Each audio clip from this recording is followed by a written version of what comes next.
দর্শক, আজকে আমি শেয়ার করছি শাহি কোরমা রেসিপি, ডিমের কোরমা। এটা যে কেউ বানাতে পারবে, খুব সহজে করে দেখাচ্ছি, সঙ্গে থাকুন। ভিডিও একটু স্কিপ করবেন না। ঘি দিয়ে দিচ্ছি, আর ঘি দিয়ে ডিমগুলো ভেজে নিব। তো সেদ্ধ করে ডিম অলরেডি কিন্তু সিলে সাইডে রেখে দিয়েছি। এখন একটু লবণ মাখিয়ে নিচ্ছি। ডিমটা ঘির মধ্যে ভেজে নেব। চুলা আঁচটা মিডিয়াম টু লো হিটে থাকতে হবে। তো নাড়াচাড়া করে ভালো করে ভেজে নিব। তো ধৈর্য ধরে রান্না করলে কিন্তু অনেক মজার হয়। ভিডিও এতটুকু স্কিপ করবেন না, আশা করি আপনাদের খুবই কাজে আসবে। যে কাউকে রান্না করলে আপনার সবাই একদম চেটেপুটে খাবে, আপনার প্রশংসা তো করবেই। তো ভালো করে ভাজে নেওয়া হয়ে গিয়েছে।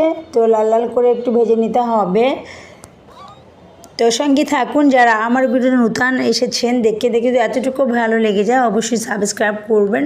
যারা অলরেডি সাবস্ক্রাইব করেছেন, অসংখ্য ধন্যবাদ। তো ঘিয়ের ডিমটা ভাজা হয়ে গেলে আমি 1 কাপ পরিমাণ পেঁয়াজ কুচি দিয়েছি, আর রান্নার তেল দিয়েছি। দিয়ে এখন আমি পেঁয়াজ বাটা দিয়ে দিচ্ছি ভর্তি করে 1 টেবিল চামচ। তো ভেজে নিচ্ছি মশলাটা। এখন দিচ্ছি আদা, রসুন, জিরা বাটা দিয়ে দিচ্ছি।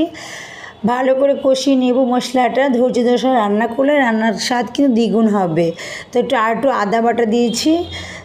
তো সুন্দর করে কষিয়ে নিচ্ছি। এখন মশলাটা ডিমের সাথে সব কষিয়ে নিলে ফ্লেভারটা বেশি সুন্দর হয়।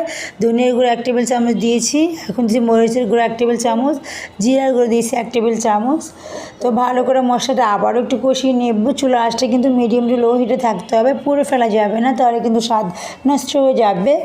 তো সুন্দর করে কষি না হয়ে গেলে এখন দিয়ে দিচ্ছি গরম মশলার গুঁড়া। আপনার চাইলে স্কিপ করতে পারবেন, কোনো সমস্যা নাই। তো আমি রাঁধুনির মশলার রেডিমেড গুঁড়াটা দিয়েছি। আপনার চাইলে আস্ত মশলা দিতে পারেন, বা আস্ত মশলা আমি দিব লাস্টে দিয়ে হালকা। তো এছাড়া আপনি স্কিপ করতে পারবেন। স্বাদ মতো লবণ দিয়ে দিচ্ছি। এখন আমি একটু গরম পানি দিয়েছি। গরম পানিটা দেওয়ার ট্রাই করবেন। যে কোনো তরকারি বলেন, রোস্ট বলেন, কোরমা বলেন, পোলাও বলেন, যে কোনো খাবার রান্না করার সময় গরম পানিটা দিয়ে রান্না করলে খাবারটা কিন্তু স্বাদটা একটু ডিফারেন্ট হয়। তো এর পর্যায়ে দিয়ে দিচ্ছি গুঁড়া দুধ 1 কাপ পরিমাণ দিয়ে দিচ্ছি। চিনি 2 টেবিল চামচ। আপনার চাইলে বাদাম বাটা ব্যবহার করতে পারবেন সাথে। আমি দুধ দিয়ে রান্না করব।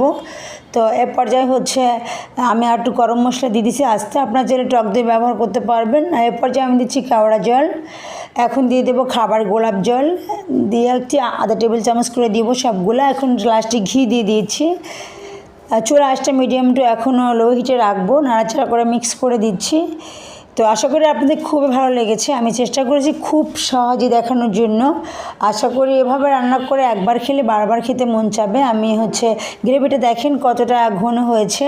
আর সবসময় চেষ্টা করবেন যখন তোলটা ছেড়ে দেবে তখন উঠিয়ে নেবেন। আশা করি আপনাদের খুবই ভালো লেগেছে। আজকে এ পর্যন্তই। আমি ঢাকনা দিয়ে রাখবো, তারপরে রান্নাটা রেডি হয়ে যাবে।